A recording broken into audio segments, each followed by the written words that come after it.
Hello and welcome to a brand new episode of Round 2 Wrestling. I am Slim the Kid. Thank you for tuning into this podcast here on the 7th of September 2022.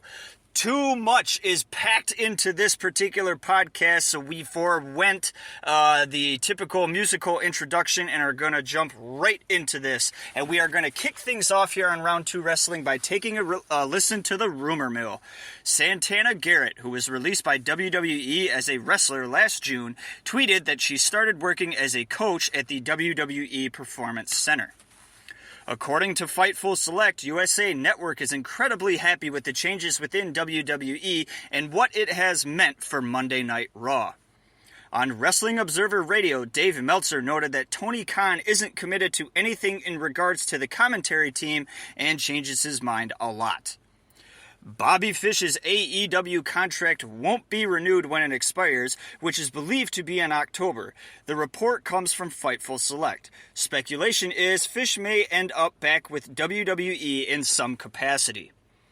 Lady Frost, an Impact wrestler, requested her release from Impact via Twitter, but according to Fightful, the promotion will not be granting her request. She still has 2 years left on her contract. Frost apparently has had communication issues with the company, and when you factor in her travel and expenses, has told people it's effectively costing me money to wrestle for Impact. PW Insider says Solo Sikoa will be called up to the main roster ASAP and will be joining the SmackDown brand. There have been rumors going around that some AEW wrestlers have asked for the release from the company, such as Malachi Black and Miro. Fightful Select says this is not the case and that these rumors are false. PW Insider expanded on the Lady Frost issue with Impact Wrestling. They note a source within the company told them she was offered a full release if she could put over Masha Slamovich on TV, but she stopped communicating with them. Then sources close to Frost denied the claim and said she agreed to do it, but wanted something in writing to confirm the arrangement and never got that. Per Wrestling Observer Radio's Dave Meltzer, it's not clear if Austin Theory will actually be getting his first name back in WWE because it sounds like he prefers to be called Theory. Fightful Select says Bray Wyatt has a standing offer from a startup wrestling company, and it's believed the promotion is the promotion run by Freddie Prinze Jr. PW Insider says Paul Heyman was indeed at Clash at the Castle working backstage. He's still out selling injury and it's unclear when he'll return.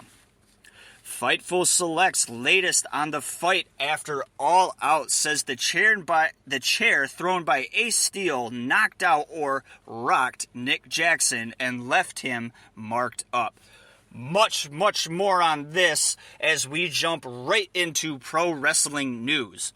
According to PW Insider, the Bucks and Omega were the ones to confront CM Punk in the locker room after the media scrum melee following All Out this past Sunday. Ace Steel also happened to be there with his wife, who was watching Punk's dog Larry at the time, and matters got heated.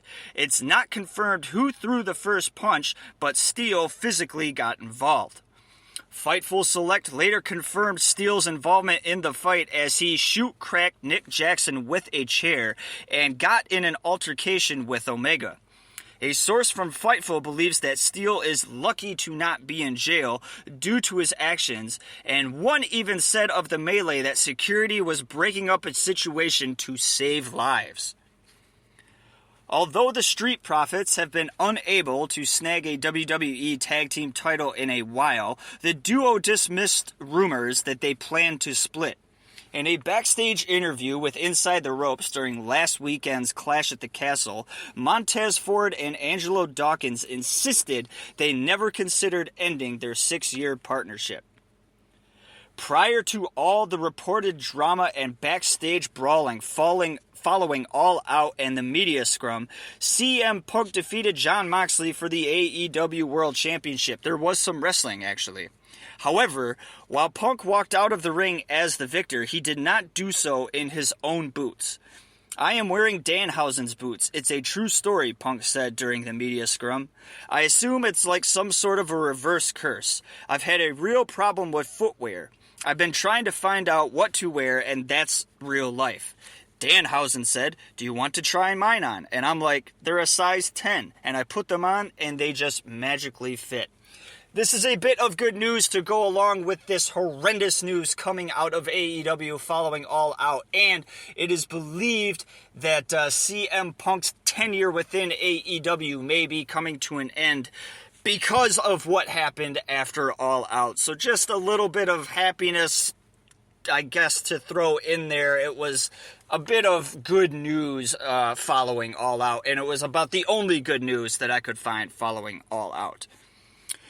WWE today announced that Paul Triple H Levesque has been elevated to Chief Content Officer. Additionally, the company has promoted Frank A. Reddick III to President and Chief Financial Officer. Since taking over creative for WWE, Levesque has architected a 15% spike in Monday Night Raw viewership and double-digit increases in social media engagement. As Chief Content Officer, Levesque will oversee creative writing, talent relations, live events, talent development, and creative services. His role will report to WWE co-CEO Nick Khan.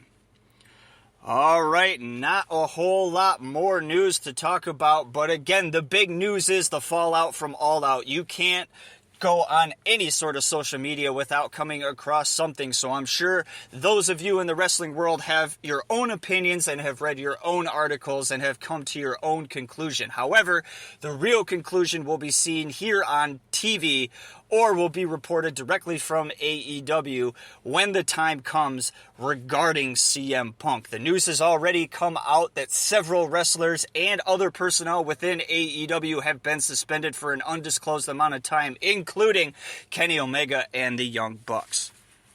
All right, a lot of title matches were on the line this past weekend. We had WWE, AEW, NXT, all had pay-per-views going on this past weekend. It was very, very busy for the pro wrestling world, and we here at Round 2 Wrestling have the results from every single one of those title matches. So we are going to jump right into that. WWE United States Champion Bobby Lashley defeated The Miz in a steel cage match to retain the U.S. Championship on Monday Night Raw. Tyler Bate defeated Trent Seven for the vacated WWE NXT UK Championship. WWE Intercontinental Champion Gunther defeated Sheamus to retain the IC Championship, also this past Monday on Monday Night Raw. SmackDown Women's Champion Liv Morgan defeated Shayna Baszler to retain the SmackDown Women's Championship. Undisputed WWE Universal Champion Roman Reigns defeated Drew McIntyre to retain the WWE Universal Championship. NXT North American Champion Carmelo Hayes defeated Ricochet to retain the NXT North American Championship. A fatal four-way title unification elimination match took place. NXT Tag Team Champions the Creed Brothers took on Pretty Deadly, Gallus, and NXT UK Tag Team Champions Josh Briggs and Brooks Jensen. The winners of this title unification elimination match, Pretty Deadly. Also a triple threat title unification match, NXT Women's Champion Mandy Rose took on Blair Davenport and NXT UK Women's Champion Miko Satomura. The winner of the unification match, Mandy Rose. NXT Women's Tag Team Champions Katana Chance and Kaden Carter defeated Doudrop and Nikki Ash to retain the NXT Women's Tag Team titles. NXT title unification match saw NXT champion Bron Breakker take on NXT UK champion Tyler Bate, and the winner of the unified NXT title is Bron Breakker. AEW also had All Out this past Sunday, and one of its premier matches was the AEW Casino Ladder match. The winner of this match was the Joker, who was unannounced at the time of him winning the Casino Ladder match. AEW World Trios title match saw the Dark Order take on the Elite. The Elite ended up winning the World Trios title and are the inaugural champions. AEW TBS champion Jade Cargill defeated Athena to retain the AEW TBS championship. AEW World Tag Team Champions Swerve and Our Glory defeated the Acclaim to retain the AEW Tag Team titles. AAA World Mixed Tag Team Champions Sammy Guevara and Tay Mello defeated Ruby Soho and Ortiz to retain the AAA World Mixed Tag titles. FTW Champion Hook defeated Angelo Parker to retain the FTW Championship. AEW All-Atlantic Champion Pac defeated Kip Sabian to retain the All-Atlantic Championship. AEW Interim Women's World Championship Fatal 4-Way match saw Toni Storm take on Hikaru Shida, Jamie Hayter, and Dr. Britt Baker DMD. The new AEW Interim World's Champion is Toni Storm. CM Punk defeated AEW World Heavyweight Champion Jon Moxley to win the AEW World Championship. The OGK defeated Impact Tag Team Champions the Good Brothers to win the Impact Tag Team titles. Impact X Division Champion Mike Bailey defeated Kenny King to retain the X Division Championship. NJPW Strong Openweight Champion Fred Roser defeated Fred Yeehee to retain the NJPW Strong Openweight Championship. There were a lot of title matches on the line, so be sure to listen to this episode of Round 2 Wrestling again so you can make sure you heard every single one of those title matches and the results, and that way you are caught up for this particular week. All right, we will conclude Round 2 Wrestling like we always do with a fan favorite. Did you know are little bits of information and facts about the wrestling world that you may or may not know about. Did you know the Dingo Warrior, aka the Ultimate Warrior, was fired from World Class Championship Wrestling for refusing to lose to Nord the Barbarian? Did you know Keiji Muto is the first ever wrestler in New Japan history to receive a contract where he would be paid a percentage of the gate for shows he appeared in? Did you know Mark Calloway, aka The Undertaker's first ever professional match was against Bruiser Brody?